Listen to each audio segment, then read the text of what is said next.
ทักทายสบายดีและสวัสดีพ่อแม่พี่น้องเมื่อสุขุสุขคนพี่น้องเลยกันสบายดีพี่น้องตอนสีแรงๆพี่น้องเลยก็ยินดีต้อนรับเข้าสู่2วันอีกเช่นเก่าเช่นเคยพี่น้องตอนนี้ก็ได้เดินทางมาป่าหาปลาพี่น้องมากับมาพอสวนกล้วยพี่น้องสวนกล้วยสวนทุเรียนพี่น้องเลยตัวสวนทุเรียนอยู่พุ่นพี่น้องอากาศมาละอันนี้ก็จะเป็นปลาซักแล้วก็กกม่อนเลี้ยงหมอดพี่น้องตัวนี้ก็กกล้วยระหว่างการเดินทางก็มาพอกกล้วยกกนี้ก็เลยมาถ่ายชมวิวทิวทัศน์ธรรมชาติให้พี่น้องได้เบิ่งพี่น้องเลยกลับมาหาป่านี่แหละก็เลยมาถ่ายเห็นวิวมันสวยมันงามพี่น้องก็เลยอยากให้พี่น้องได้เบิ่งนี่พี่น้องแล้วก็ติดภูเลยแต่ว่าสวนกล้วยรักรัก27พี่น้องอันนี้แม่นสวนกล้วยรัก27เมืองไสเสถาเด้อพี่น้องเด้อนะเที่ยงค้าๆนั่นก็สิแม่นอ่างน้ำพายน้ำล้นพี่น้องที่ว่าเขาเจ้าจะใส่เขาในการในการหดพักหดต้นกล้วยหรือว่าต้นพืชผักต่างๆที่เขาเจ้าปลูกพี่น้องถือว่าโครงการนี้ก็แม่นโครงการห่วงแองอัตตปือพี่น้องที่ว่าเพิ่นจะอยู่พุ่นละอยู่ซอยๆเวียดนามพี่น้องเอ้ยที่เพิ่นมาลงทุนอยู่ลาวพี่น้อง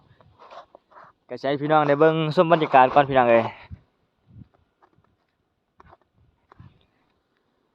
อ่างเก็บน้ำแล้วก็เป็นถือว่าเป็นเรือนอยู่หั่นก็แม่นจุดที่พักเช้าของอันนั้นของเขาเจ้าที่ว่า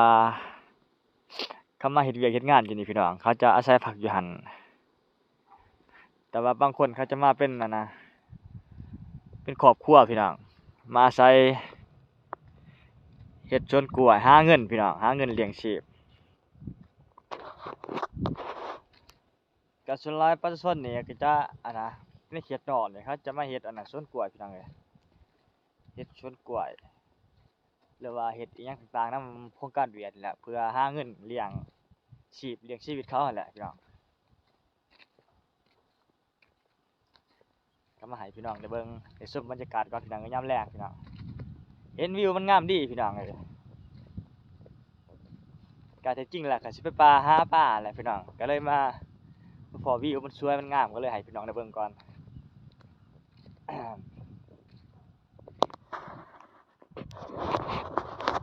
นี่พี่น้อง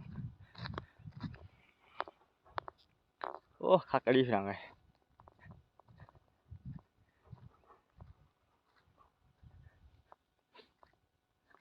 ต้นที่เขาปลูกใหม่ก็มีเด้อพี่น้องอันนั้นหันกำลังพวกปลูกใหม่ให้มันสวนทุเรียนพี่น้องเอ้ยแม่นเขาเจ้าทดลองปลูกทุเรียนในเขตร้อน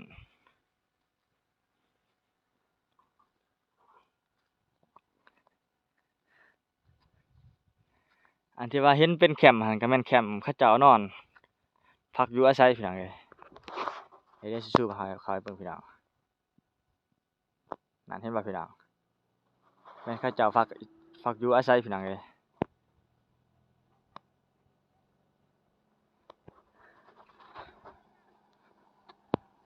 โอ้อันนั้นก็เป็นรถแรงงานนั่นลูกนะพี่น้องที่ว่ารถแรงงานเขาเจ้าเฮ็ดสวนกล้วยนี่ล่ะพี่น้องอันที่ว่าเราเห็นไปเมื่อกี้นี่เวลาฮอดโมงเขาก็จะกลับคืนเมื่อบ้านบางส่วนที่ว่าเขาบ่ได้นอนอยู่นี่กินอยู่นี่พี่น้องแต่บางครอบครัวเขาก็ยืนอยู่นี่นอนอยู่นี่พี่น้องพี่น้องสิขี่รถลงไปลุมพี่น้องเอ้ยไปลงบนจุดที่บ่อนหาปลาพุ่นแหละก็สิให้พี่น้องได้เบิ่งได้ชมเลยพี่น้องเอาไปเบิ่งไปชมบรรยากาศเลยพี่น้องเอ้ย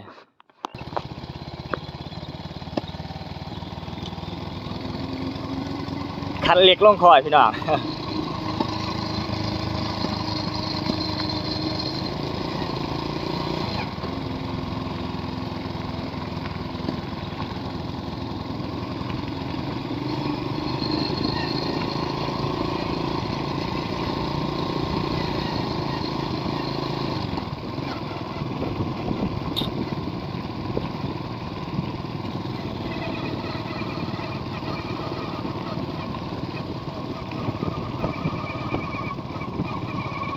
เด้พี่น้องบอนที่ว่าเขาเจ้าอยู่อาศัยโอ้เตะต่อ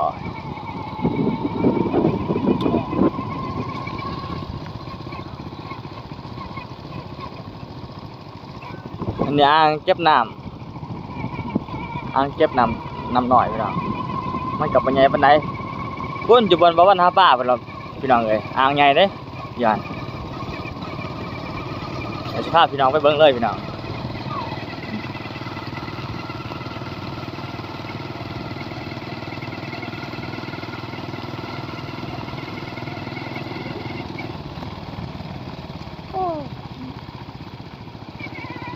ไอ้คู่วันนี้สูงขนาดพี่น้องเลยโอ้คักจะทำเป็นเหลือกินเลยอันนี้นี่กกม่อนได้ดิพี่น้องเขียวนี่กกม่อนเลี้ยงหมอดพี่น้องเลย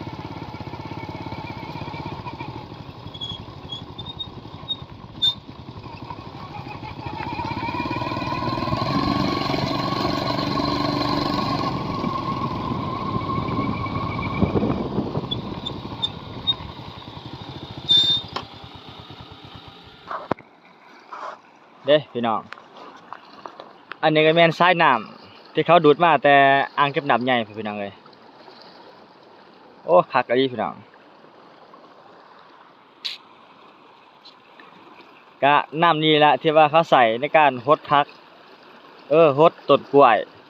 หรือว่ากกม่อนเลี้ยงหมอดหรือว่าต้นทุเรียนพี่น้องนี่กกม่อนเลี้ยงหมอดที่ว่าเขาจะกำลังเพิ่มปลูกพี่น้องเลย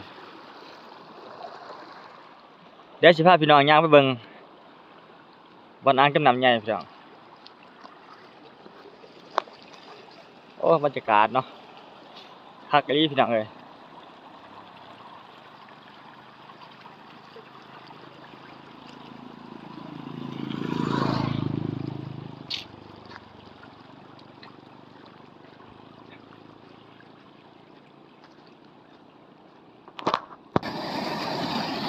เด้โอ้คักอะดีพี่น้องเลยแห้งขนาดได้เขาดูดมาเนี่ย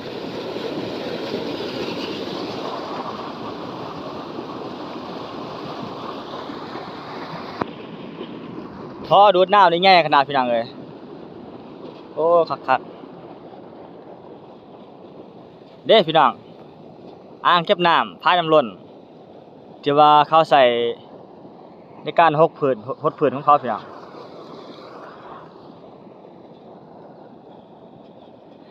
กาจุดนี้แหละพี่น้องที่ว่าบาวันมหาป่ากำลังพวมมาเป็นครั้งแรกพี่น้องเลยอันเห็นเขียวๆให้แม่นกระสังป่าได้พี่น้อง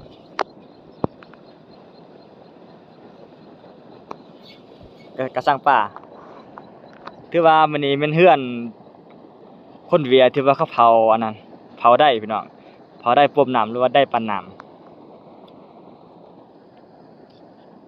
โอ้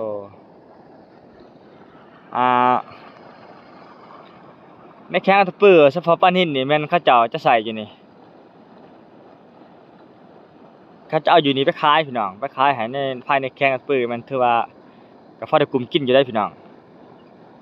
ก็พอได้กลุ่มทั่วแข้งอยู่ที่ว่าเขาปล่อยออกในแต่ละมื้อพี่น้องหลายเติบได้แต่อยู่พุ่นอีกก็มีอีกอยู่พุ่นใกล้ๆพุ่น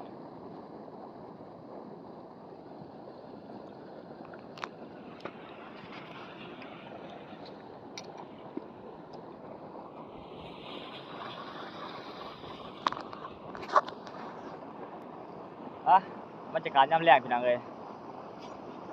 มาให้พี่น้องได้เบิ่งได้ชมบรรยากาศเด้พี่น้องธรรมชาติภูผาป่าดงก็มีเหมาะสมในการล่าเนื้อได้พี่น้องเอ้ยตอนนี้บ้านก็สิมาปักหลักปักฐานมาหาใช้ชีวิตหาอยู่หากินแถวนี้แหละบัดนี้สิเปลี่ยนเส้นทางใหม่ในการหากินพี่น้องแต่ก่อนบ่วันไปแถวน้ำคงก็สิลองมาเปลี่ยนจุดนี้ใหม่พี่น้องสำหรับที่นี่ก็สิพาพี่น้องมาเบิ่งมาชมวิวธรรมชาติสำนี้แล้วเนาะพี่น้องเนาะ